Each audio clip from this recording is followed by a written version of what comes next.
Terungkap, ini pemilik sampah bungkus kabel depan Istana Merdeka, Jakarta. Pemerintah Provinsi DKI Jakarta menemukan tumpukan bungkus kabel yang dituding sebagai penyebab banjir Jakarta. Misteri siapa pemilik bungkus kabel tersebut perlahan terungkap.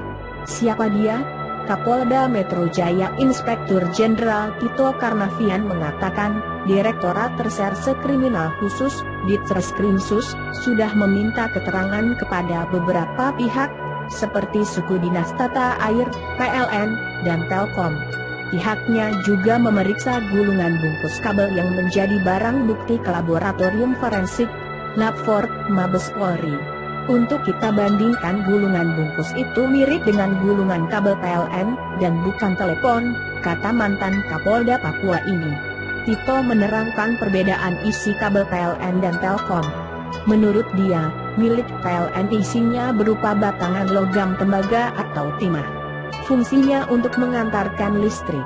Sedangkan untuk Telkom bentuk gulungannya beda.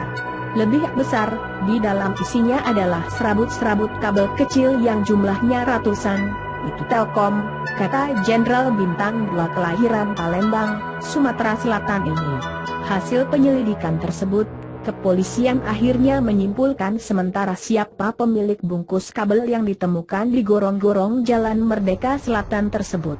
Kesimpulan kita sementara ini kemungkinan kabel dari listrik yaitu PLN, kata Tito. Jaringan bekas. Dari hasil penyelidikan itu pula diketahui, ada beberapa jaringan kabel yang sudah tidak terpakai.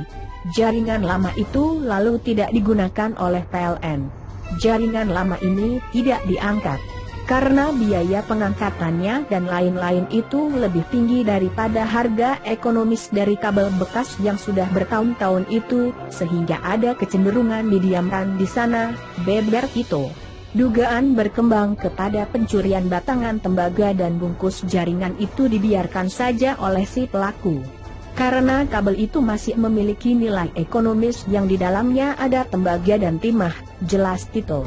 Kasus pencurian kabel lama sebenarnya sudah pernah diungkap Polsek Metro Gambir. 4 orang ditangkap dan mereka adalah para pemulung yang mencari barang bekas.